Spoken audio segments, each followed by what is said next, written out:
Bonjour, vous êtes sur Madame et Madame, le podcast des femmes qui aiment les femmes. Aujourd'hui, on va vous parler du coming out auprès de votre famille. Alors c'est le moment par lequel on doit tous passer au bout d'un moment. On va pas le faire tous au même âge, tous au même rythme. C'est vrai qu'on a des familles qui vont réagir différemment. Mais pourtant, c'est quand même souvent un moment qu'on redoute et avant lequel on a plein de questions dans la tête. On se demande comment choisir les bons mots, à qui est-ce qu'il faut en parler en premier, ils vont le prendre comment, et puis est-ce que ça va changer quelque chose dans la relation qu'on a avec eux. Pour évoquer ce sujet-là, on avait envie de vous expliquer un peu comment ça s'était passé pour chacune de nous. Et comme dans les épisodes précédents, vous allez voir que on a vécu des histoires très différentes.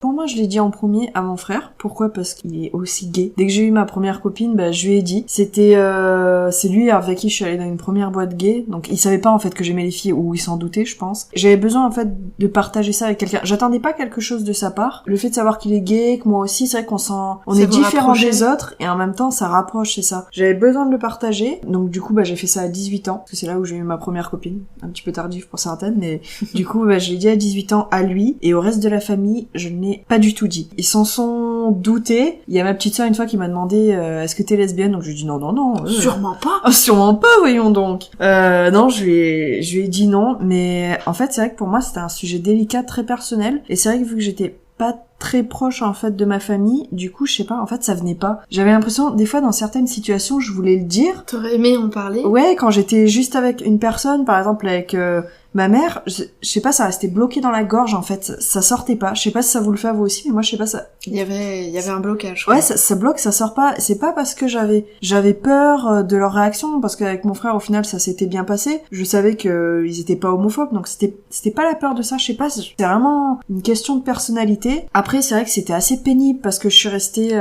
plusieurs années avec une fille avant toi. Je disais que c'était une copine en fait. La pauvre. Donc ouais, c'était la copine. C'est vrai je pense qu'ils s'en doutaient, mais je le disais pas. Et à chaque fois que je venais avec des filles, c'était une copine, quoi. Donc, est-ce qu'ils pensaient que peut-être que j'étais bi ou quoi, je ne sais pas.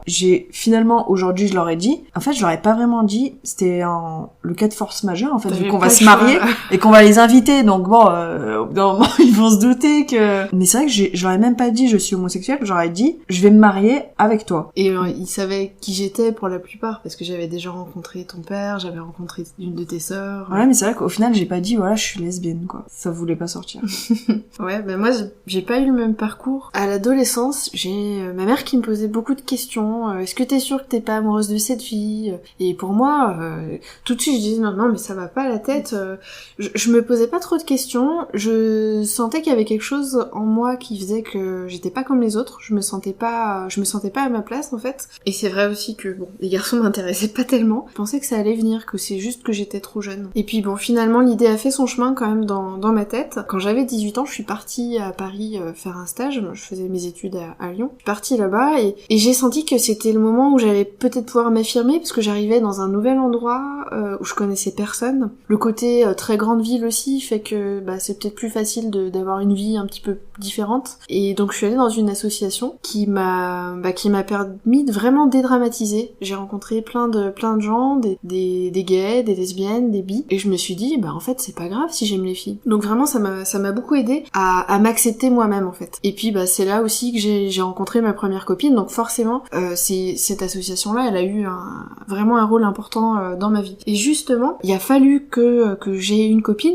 que concrètement je me dise oui vraiment j'aime les filles maintenant, c'est pas une intuition, c'est sûr je le sais. Et c'est à ce moment-là que j'ai eu le courage et le besoin d'en parler. Donc j'étais à plusieurs centaines de kilomètres de mes parents, le courage il était là mais pas trop non plus, j'ai préféré écrire que de le dire. Donc j'ai écrit une lettre à ma mère, voilà, elle m'a répondu, de toute façon elle s'en doutait, donc ça semblait pas être très grave pour elle. Elle se disait quand même que peut-être c'est quelque chose qui passerait. Et puis la fois suivante où je suis rentrée chez mes parents, donc quelques semaines plus tard, j'en ai parlé à mon père. Je sais pas pourquoi, lui j'ai réussi à lui dire en face. Et en fait, ce qui l'a dérangé, c'est pas le fait que je lui dise que j'aimais les filles, c'est que il se demandait pourquoi j'avais choisi d'en parler d'abord à ma mère, déjà. Donc il était un peu vexé, il était vexé par rapport à moi, et il était vexé aussi par rapport à elle, en se disant, mais enfin, pourquoi c'est ma femme, pourquoi elle m'en a pas parlé, c'est un sujet hyper important. Et voilà, moi je lui avais expliqué que j'avais tout de suite dit à ma mère qu'il devait en parler et que c'était pas à elle de transmettre cette info. Donc pas de réaction problématique de la part de mes parents. Là où ça a été plus compliqué, c'est quand il a fallu dire ça aux grands-parents. C'est vrai que les grands-parents, ils sont âgés, c'est notre génération, ça peut être plus difficile pour eux. Et juste pour faire une petite intervention par rapport à mon frère, c'est vrai que lui, quand ma grand-mère l'a su, elle est partie en dépression à l'hôpital. Ah oui.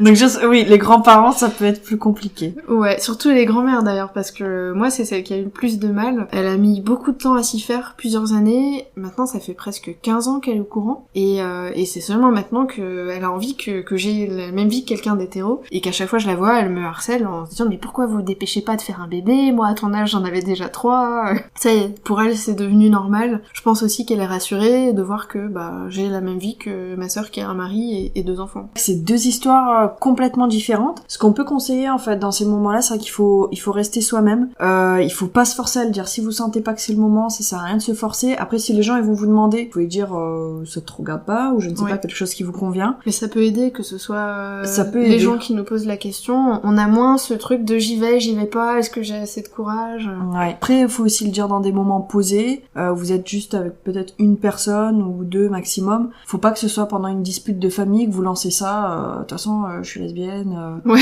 C'est peut-être pas le bon moment. Il faut savoir prendre les avis des gens homophobes avec des pincettes aussi. Moi, c'est vrai que j'ai un père qui est très macho. Il disait pas forcément des remarques homophobes, mais on savait, pour lui, avoir des enfants homo, c'était la honte, quoi. Ouais, puis finalement, il a 2 enfants. Et finalement, il en a 2, et par exemple, pour les copains de mon frère, il s'entend très bien avec eux. Et même s'ils vous disent après des choses homophobes par rapport à ça, faut savoir se protéger, aller dans des associations pour se faire aider s'il y a besoin. Ouais. Enfin, pour que lui se fasse aider. C'est vrai. Et puis moi, j'avais un oncle qui avait des propos assez violents, assez homophobes, donc c'est vraiment le dernier à qui j'en ai parlé. Et du coup, quand il l'a su, il m'a dit mais je le sais depuis des années, je comprends pas pourquoi t'en parlais à tout le monde et pas à moi. Et j'ai dit est-ce que tu te souviens que t'as dit ça, les homos faut les soigner, faut les enfermer, mais c'est pas pareil, c'est toi là. Et en fait, il y a des personnes dont on appréhende vraiment la réaction, et finalement, ça se passe pas si mal et on est agréablement surpris. Donc c'est vrai, après on peut se choisir entre guillemets des alliés, comme par exemple les frères, sœurs, cousins, dont on sait qu'ils vont avoir une réaction positive. C'est plus simple de d'abord en parler aux gens où on sait que ça va être facile, plutôt qu'attaquer les poids lourds comme les grands-parents, les gens comme ça. Oui, c'est vrai, et puis aussi les parents et les grands-parents, ce qui peut souvent expliquer leur réaction un peu difficile, c'est qu'ils avaient un petit peu des projets pour nous. Ils ont peur de pas avoir de petits-enfants. Ouais, voilà. Alors que nos frères, nos sœurs, nos cousins, on est plus au même niveau dans la hiérarchie familiale. On a moins d'inquiétude peut-être les uns pour les autres. Et puis, des gens qui ont plus notre âge, on peut imaginer qu'ils sont un petit peu plus ouverts d'esprit aussi. Ça, je suis pas convaincue, mais bon. On serait ravis de savoir comment ça s'est passé, votre coming out, si vous l'avez fait, ou si c'est encore un secret pour vous. Donc n'hésitez pas, sous l'épisode du podcast, normalement vous avez un petit espace pour mettre vos commentaires, ou envoyez-nous un message, par exemple sur Instagram. On sera vraiment super contente de pouvoir avoir vos témoignages à vous. Et en attendant, faites ce qui vous rend heureuse.